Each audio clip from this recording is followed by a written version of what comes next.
Jury selection. Washington State Prosecutors. Seattle, November 18, 2016. King County Prosecutors. Has anyone been on a jury before? Then you have been through this dog and pony show before. The Consider Podcast at www.consider.info. Maintaining justice and justice alone.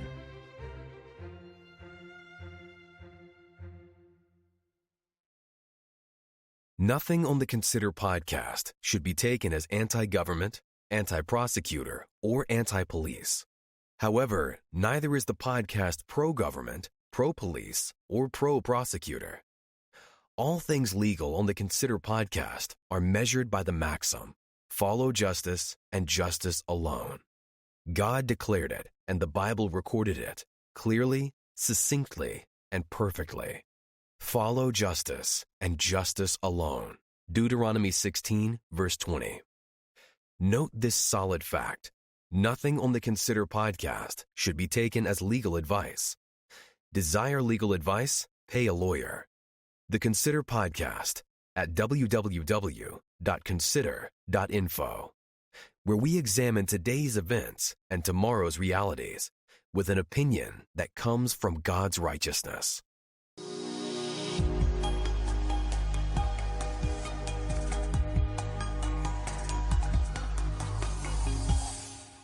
Jacob, I know you know the question here, but Jacob, do I qualify for jury duty? Yeah, absolutely. You're overqualified for jury duties. Yeah. Oh, okay. Overqualified. I appreciate the insult. Let's press on. Consider the wisdom. Consider the madness.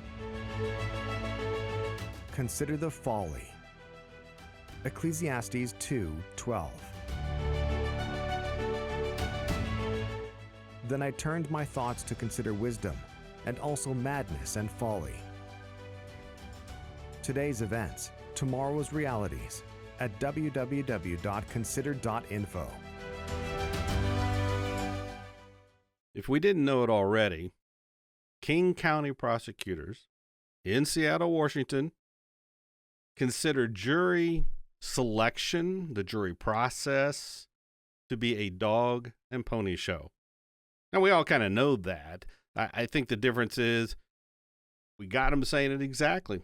The truth came out. How do I know this? Somebody that I know was there on the panel to be selected for jury duty. And did they get selected? You can imagine they did not.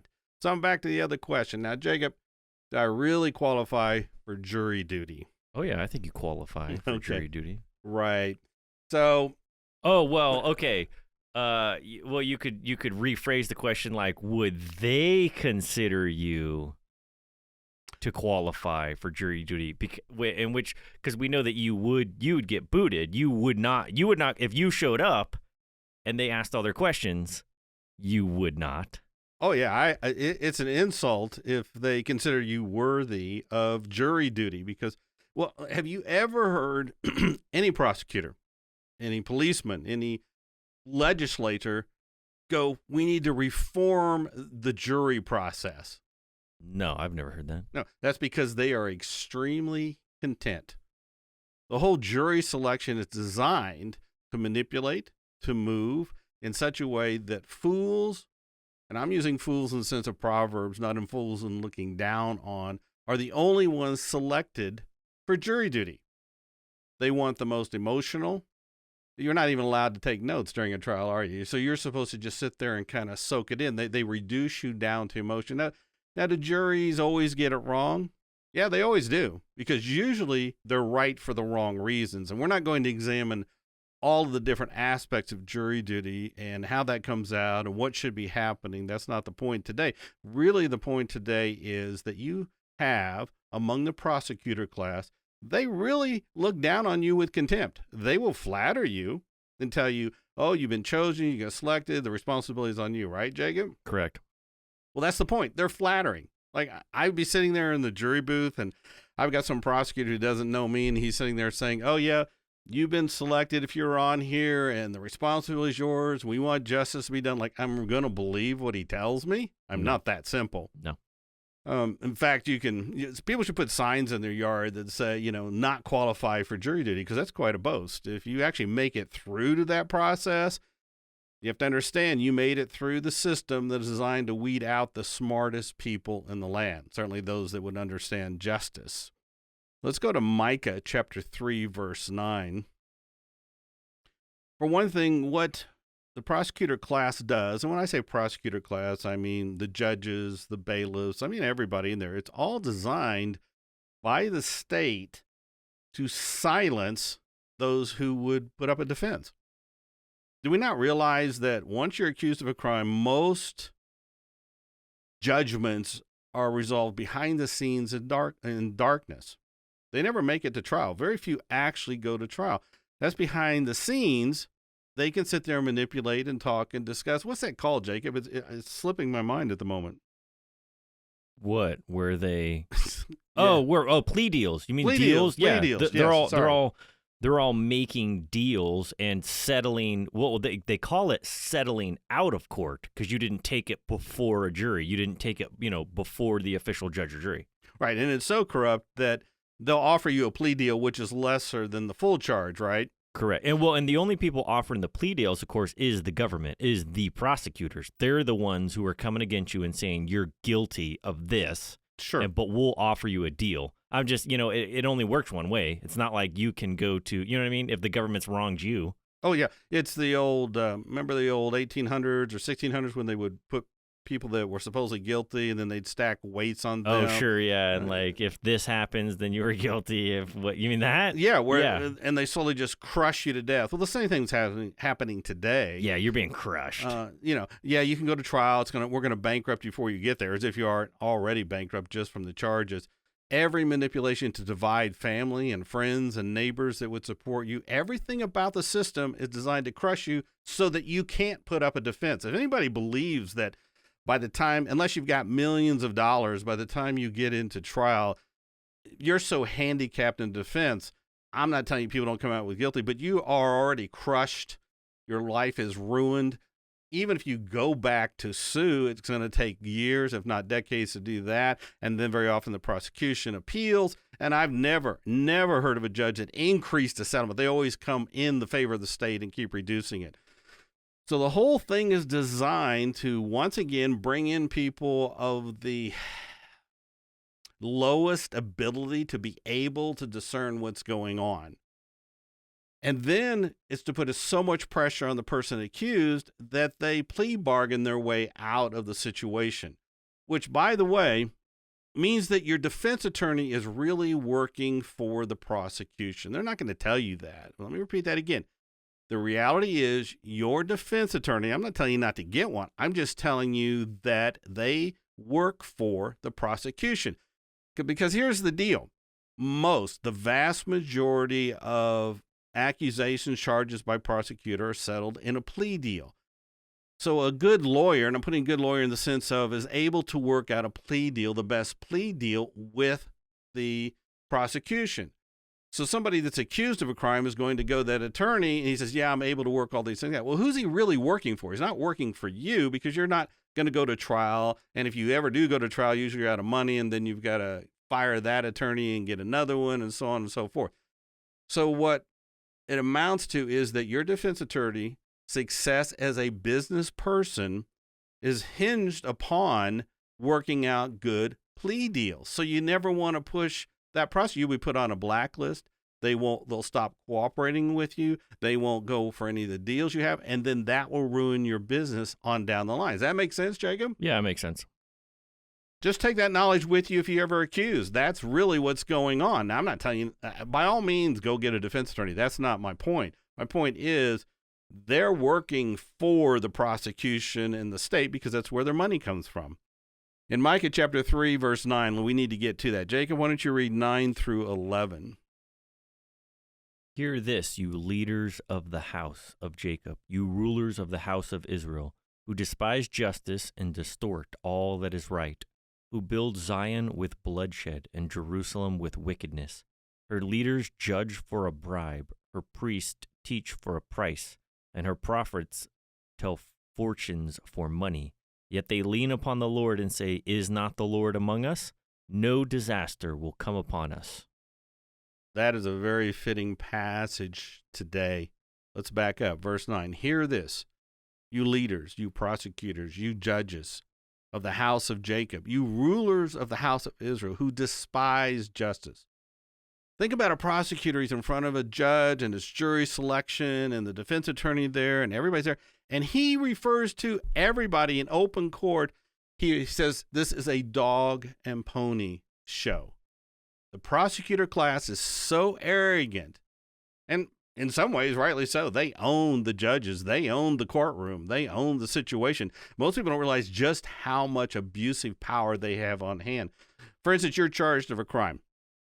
They can change those charges in the middle of the trial or 5 minutes before it goes to trial. I'm sure it varies from location to location. So it's a moving target. Oh, we're going to charge you with this over here, but that could be different 6 weeks from now or 3 months down here. Now, that's not supposed to happen, meaning the judge is supposed to say, well, nothing significantly has changed. There's no difference. But they don't. They always give the prosecutors what they want.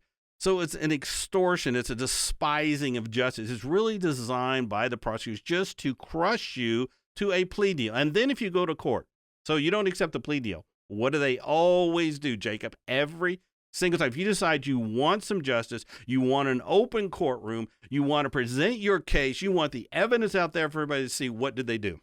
They delay and they'll push it out. And they increase the charges. They increase the charges. They will offer you this particular deal that is less and less and less. But if you refuse that, they will increase the charges and keep compounding them up until the day of the trial, and they could do it more if they wanted to later on. Mm-hmm. So it's a prosecution by extortion. It's a contempt for what justice is. Here's the deal if justice were applied, and I'm saying that loosely because I'm just zeroing in on this one particular angle. Whatever the prosecutor offered you in a plea deal would be the only charge that is allowed into the courtroom. If they considered it worthy enough to go, here's the plea deal, and if you agree to this, and you say, okay, I see what you're saying there, but I want to go to trial, it should only be with the plea deal. There should be no other additions at any point in time. Once those charges are set, once that plea deal is laid down, that's it. That's the bottom line. And then, at a minimum, the defendant can decide whether they go to trial or not to trial. I don't want to get too sidetracked into what justice is. I'm trying to point out that the utter contempt for justice, when we tried to communicate the facts about our case, it was they despised us, told us, the police told us to shut up. We were kicked out. Everything that had to do with sitting down and actually examining what the evidence was, we were just contemptuous to look at, and it didn't matter whatsoever. Am I correct? And I probably can't even communicate it with enough zeal and fire. Correct. You are correct. Jacob was there with it all, filmed 95% of the courtroom because, of course, you can't really film the false accuser. That might be a little bit of pressure. You know, by the way, in the state of Washington, she could have had a dog come in and be on her lap. The Washington State Supreme Court is so into manipulating the jury, they literally allow dogs in court. So if you wanted to say Washington State courts have gone to the dogs, that is both literally and figuratively true. Everything is designed to crush and silence anyone who would bring any defense whatsoever into a courtroom, and then they will take and distort the truth, which is really just a form of lying, is it not? Correct. It'd be one thing if the prosecutor said, okay, well, here's the evidence we have. This is what's clear. This is what's not clear. So we can't bring it up. That'd be one thing, but that's not what they do. They will distort the good and the bad.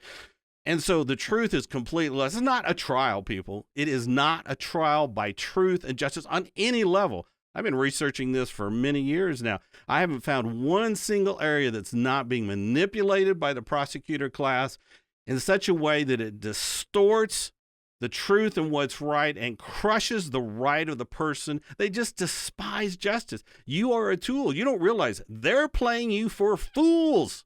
And people just walk right into it. Hear this, you leaders of the house of Jacob, you rulers of the house of Israel, who despise justice and distort all that is right. Just to give you one example, and I've got the video recording of this trial. And what this wasn't even it wasn't even related to the actual crime, but we all know that. They bring in stuff that you can't bring in to defend yourself, but they can bring in anything that they want to. In the church, Jacob, we had all things in common, right? Correct. In the church, one of the most fundamental, absolute fundamental teaching is that we're servants of each other. I consider myself a slave to you, as Jesus taught. You consider yourself a slave to me. And we do everything by serving and loving one another. Is that not true? Correct. It's the most basic of love and servanthood and washing one another's feet, serving each other, giving and working together. We were constantly helping each other in other things. Well, there was a house, or really a small cabin, that I had that was being set up so that people and families could go away and get some prayer time.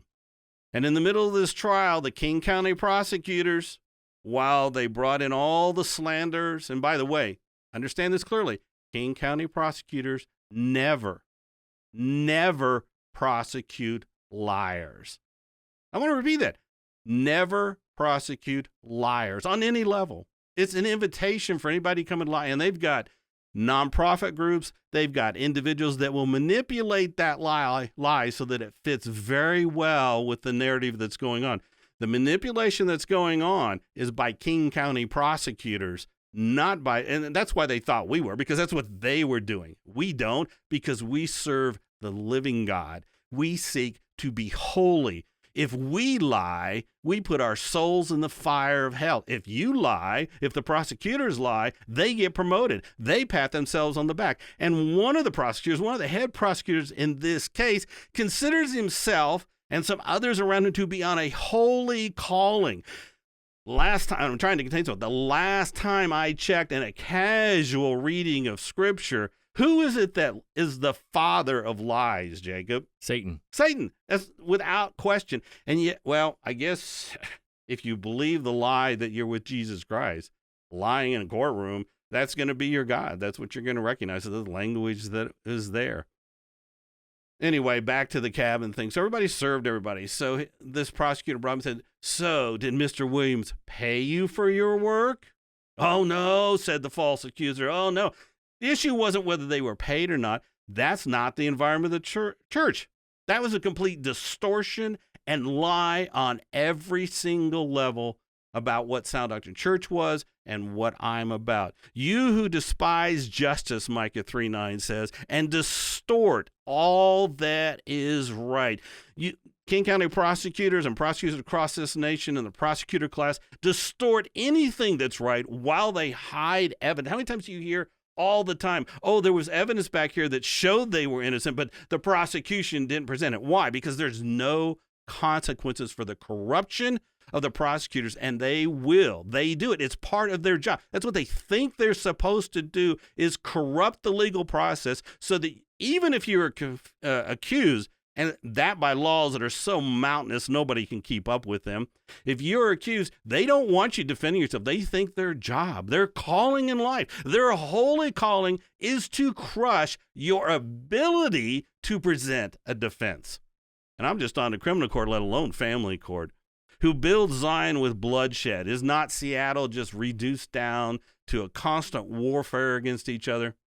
People shooting each other. It's in the news all the time. And Jerusalem with wickedness. They're using wickedness and unholy means to further their cause. Jacob really brought it up last time when he said what's happened is prosecutors no longer are there to protect and serve. They're there to promote their agenda, whatever they decide their agenda is, and you're just a tool to fit their agenda. The current King County prosecutor boasts of her female DNA. Oh, well, golly, female DNA. That automatically makes you more qualified than anybody else, and that's your central focus. And after you're elected and after you went that whole process and your opening words out before the whole world is, I'm a female with female DNA. Hallelujah. Talk about corruption You distort all that is right, who build Zion with bloodshed and Jerusalem with wickedness. Her leaders judge for a bribe. The bribe, of course, cannot just be money. It can be a pat on the back. You serve me, I serve you. Oh, you're so good. You do so well. They clap for each other in the courtroom. They literally clap. When Judge Lori K. Smith was promoted by Governor Inslee, of course, everybody in the courtroom clapped. Oh, yay, yay, yay. And yet she manipulated by the jury. She brings them in. She goes, you know, you've heard it said that 100 men who might be guilty should go free if there's one person that's innocent. She goes, I'm going to up that to 1,000. That if 1,000 people come in here and they're guilty, but there's one that's in, we should let them go. And yet, when it was laid before her to nullify the jury verdict, she didn't do it. In spite of, and I guarantee you, not only was there no evidence in this trial, all the evidence pointed the other way around. That's why the prosecution went to further lengths to crush us so that we could not put on a defense. Her leaders judge for a bribe, the bribery of pride, patting each other on the back, getting promoted. Her priests teach for a price. It comes down to money. It comes down to succeeding. Their leaders gain from your misery. Now, I'm not preaching against defense attorneys per se, but is it not all about money? Is it not the adage, how much justice can you afford? I know when this whole process began, we were told the worst thing that can happen is you run out of money. Well, the prosecution knows that. So what's the first thing they're going to try and do? Rob you of all your money. What's the first thing your defense attorney is going to do? Try and take all your money before that happens. Why do you think it's $500 an hour for these lawyers and prosecutors? What's it say? Her priests teach for a price. Her prophets tell fortunes for money. Yet they lean upon the Lord and say, is not the Lord among us? No disaster will come upon us. We certainly see, you know, it's really true. Unless till God acts, are these prosecutors being punished? No. No. You've got a detective bringing in someone that I know behind the scenes, him and another person were manipulating and creating a hate crime, brings her in and begins to give her a fill in the blank testimony. So it would be, let's do a robbery. So Jacob, they came in black uniforms. Yeah, they were black. Jacob, they walked over to the counter and looked at some fancy watches. Yeah, they walked over to the counter. They looked at those watches. When they looked at those watches, they looked at a Rolex and a Timex and a Camp 4 watch, didn't they, Jacob? Yeah, those are the ones they looked at. And then when they did that, they had you turn your head the other way, and he was wearing this, and it got all confusing. But that was literally what he did. And we have it on film. We have the person that we had examined that interview helped establish King County prosecutor procedure many decades ago that would have ensured an honest interview, so to speak. But the prosecutors have perverted that. And I have proof of that. They have gone into every aspect of anything that would ensure an actual examination to get a truthful testimony from someone making it, and they have manipulated and they now control it on every single level to the point of dogs in court, as I said. Let's go to Isaiah chapter 59, verse 14. Jacob, go ahead and play that video.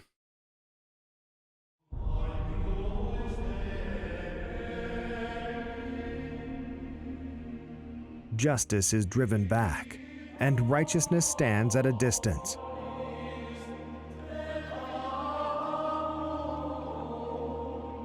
Truth has stumbled in the streets. Honesty cannot enter.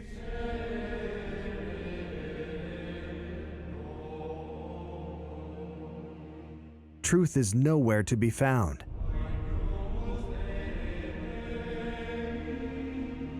And whoever shuns evil becomes a prey.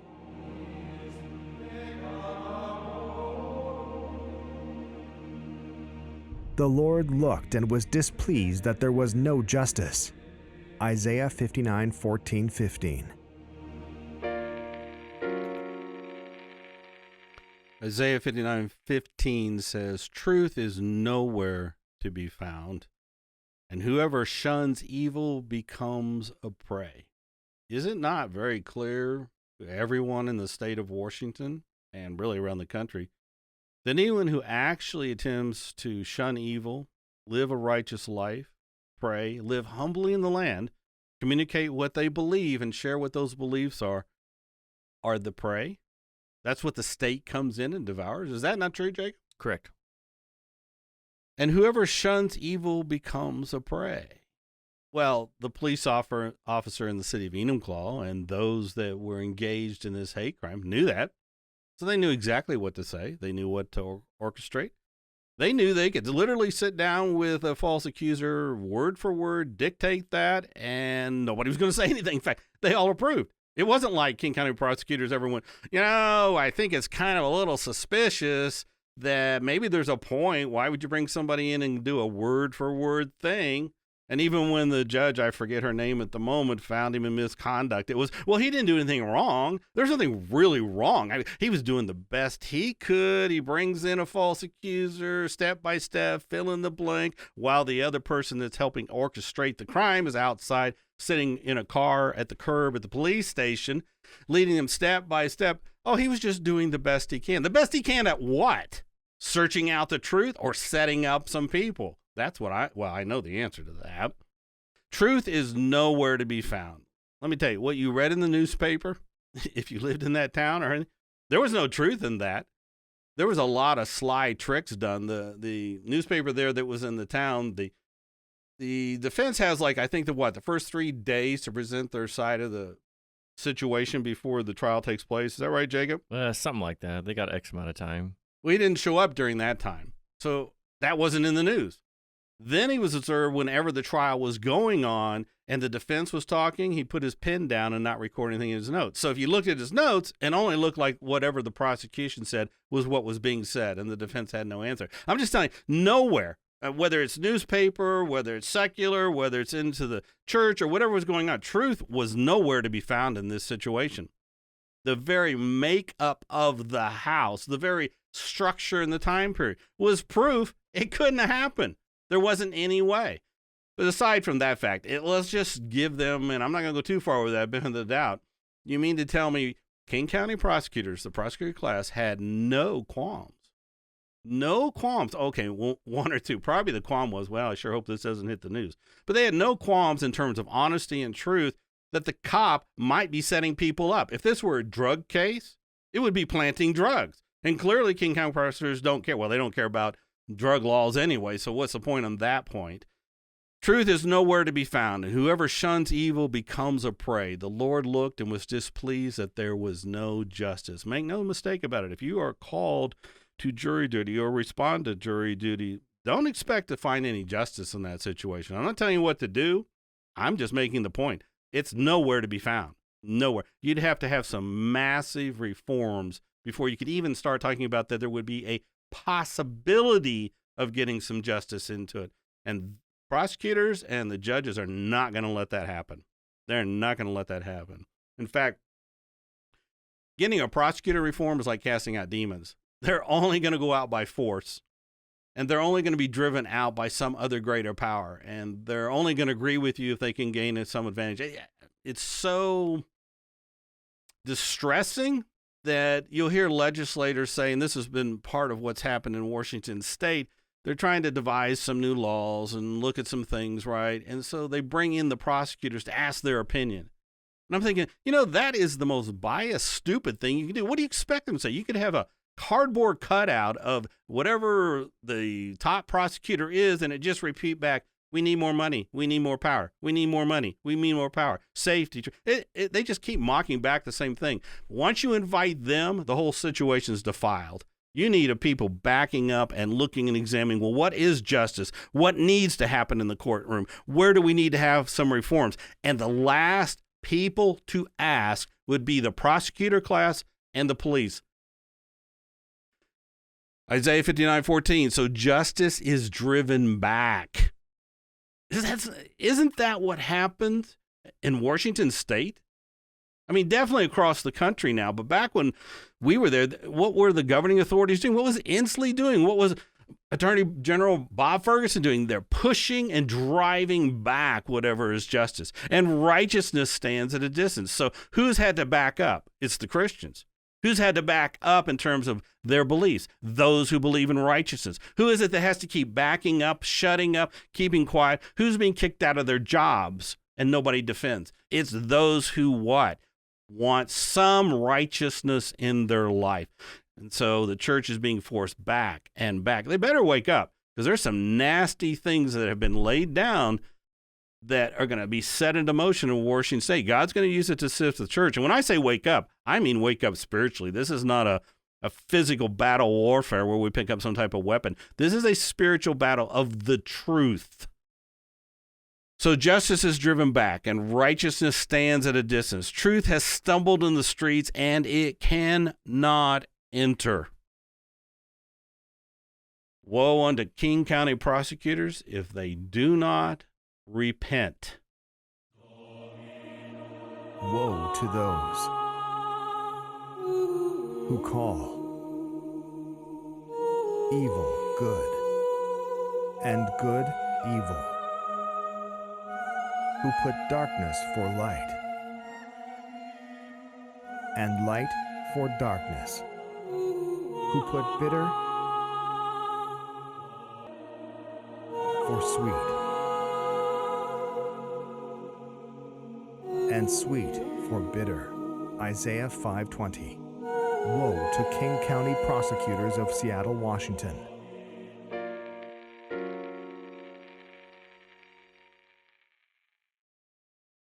We need to wake up from our simple ways and stop judging things by mere appearance.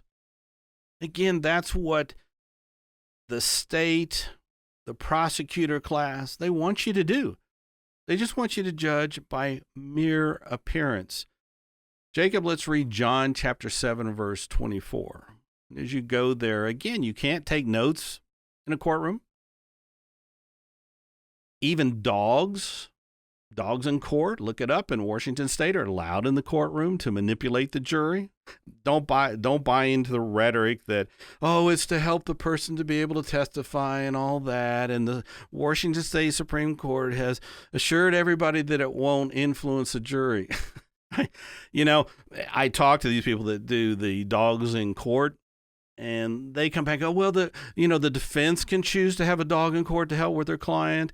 And I asked them, well, just exactly how many times does that happen? Well, none. Of course not. We all knew, but the Washington Supreme Court wants lies. So this woman comes in and goes, well, to help people to testify, and we open it up, for the defense and all that. So it's an equal thing. We're not trying to manipulate anything.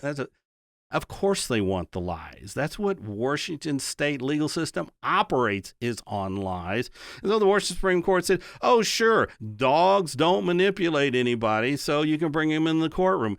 Really? When's the last? Okay, Jacob, if you got children, you walk by a window in a pet store and there's a cute puppy, I'm sure there's no attraction to the puppy, is there? No attraction, no distractions. Exactly. There's not this gut instinct that goes, oh, poor thing, I wish I could get you a puppy, and I can't, we can't. You'd have to take care of the whole routine, right? Yeah. Because why? There's no visceral emotional response to that. So you go into a courtroom and you've weeded out all the people that actually think intellectually, and you brought in the most. I'm not telling you none of them think intellectually, but you brought in the most that are, ill qualified to be in the jury pool that you can get there. And by the way, that whole selection process is tainted, and I might get into that later on.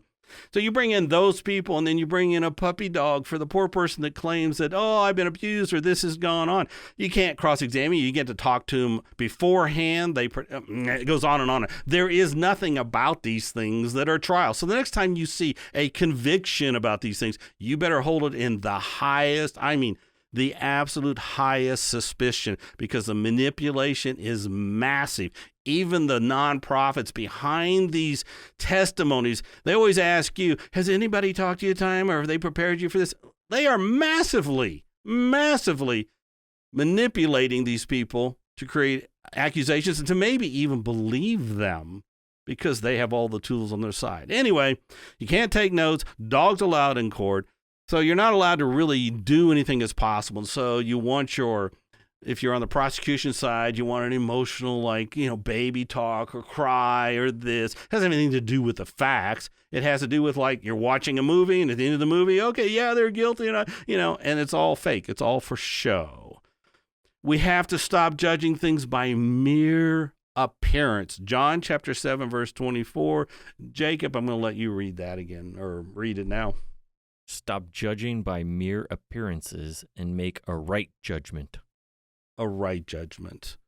If you look at Jesus on a superficial level, you're going to come to a wrong conclusion, especially if you're going to pervert what he's doing anyway. That's why they accused him of being a part of Beelzebub, because they're just judging by mere appearance. It's our basic nature. Jacob, go ahead and play this next video, because here's a classic example. And I want you, as you watch this, I want you to think jury duty. She would be selected for jury duty. She would be eager for jury duty. She'd be the first in line. She would agree with everything. Think jury duty when you listen and watch this. You all right there, love? Do you know what you're doing here with your engine idling? No, what? You are polluting the atmosphere. Really? You're just sitting here without a care of the world, with your engine running, Okay. and you don't care who you're polluting. Okay. Fumes from this car are going in through all the windows and all the ventilation. The fumes from this car, yeah? Yeah, that's right. Do you know that this car's electric, right? Ha ha ha.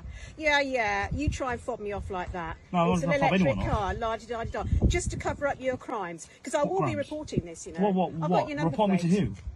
To the authorities. What? And say what? Hey, excuse me, someone's in their car. Yeah, and I'm going to take a picture of you and all. You're polluting the atmosphere. That is a crime now. How is it a crime?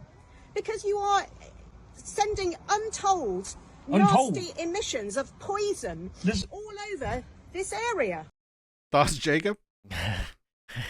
Well, the absurdity. I don't know. They have an accent, so I'm guessing it's either like UK or Australia or I don't know where. But yeah, untold nasties. So she doesn't even know what she's talking about, really. Well, and for people that don't have the advantage of watching the video, he's sitting in a Tesla, and there's no emissions going out. The car's not out. It's a Tesla. It's an electric car. Yet you hear her rhetoric. I'm going to call the police. It's crime. It's criminal. It's criminal or against the law. It's the same thing. But she was like, "I'm going to report this." And isn't the world and society and Washington State becoming more and more emotional like that, where things that really aren't crimes on the book? It's well, in this case, it's even her opinion. It's just really opinions. Yeah, like you said, the emotions. So however someone feels, if you're doing something. Well, it's mere appearance. Yeah. She's judging my appearance. It's true. I can just hear a prosecutor. Well, he is sitting in the car. Were you just sitting in the car? Yeah. And that's you're only allowed to answer like yes or no, or whatever they want. Are you sitting in the car? Yeah. Was it sunny that day? Yeah. Were there kids playing up there? Yes. You can go yes. And then the bottom line is it's a Tesla, but that gets lost. I mean, you can imagine they brought all his friends in about, well, how does he live his life? How does he pollute? What's going on? And you bring in all this peripheral stuff. The fact that it's a Tesla totally gets lost in the emotion of the situation. Then you've got, of course, the first sense of power some people have of sitting on a jury pool, dividing people's, fate and what's going to happen. Yeah, this is the exact example of someone that the prosecutors would want on the jury absolutely. seat. They would, she would qualify. Yeah, she would you wouldn't qualify in their eyes, right? But thank you for admitting that. Yeah, she would. They would be like, yeah, Exactly. Yeah. Raise your hand if you've ever harassed someone for, sitting in their car. Raise your hand. Oh, yeah, you're in. No further questions. This is why prosecutors do tabloid prosecutions. They bring in everything else that, quote unquote, is kind of unrelated. It's like the only question you really had to ask was the engine running and emissions coming out? That's it. Who cares if there's children over here or this over there? If it was against the law, and I'm using this example, to actually turn a key and sit in a car, and I think it is in some places, at least in the United States, okay, that's all you need to know. You go to court and that's it. But that's not what King County prosecutors do. If you even get to trial, They surround it with all kinds of other nonsense. I know with us, they drug that. They were trying to crush us from the beginning. The idea was that the business would collapse and the church would collapse within 48 hours. We'll go on to too long a thing. So, and then of course, when it collapsed, you could say, well, see, it collapsed. It didn't stand, and so on and so forth. It had nothing to do with whether the crime or not was actually committed, could be committed, or was committed in any way. Reminds me of Proverbs 1:22. How long will you simple ones love your simple ways? And how long will mockers delight in mockery and fools hate knowledge? Again, woe to King County prosecutors if they do not repent. Woe to those who call evil good and good evil, who put darkness for light and light for darkness, who put bitter for sweet and sweet for bitter. Isaiah 5:20. Woe to King County prosecutors of Seattle, Washington.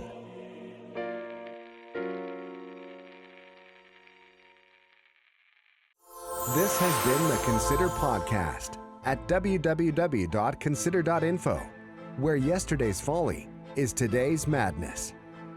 In the beginning, the unrepentant sinner's words are folly. At the end, they are wicked madness. Ecclesiastes 10:13. Judgment begins with the house of God. Therefore, let everyone who loves the Lord with an undying love pick up their cross and walk the talk. As Peter the Apostle wrote, therefore, prepare your minds for action. Be self-controlled. 1 Peter 1:13-14. The Consider Podcast, examining today's events and tomorrow's realities. www.consider.info.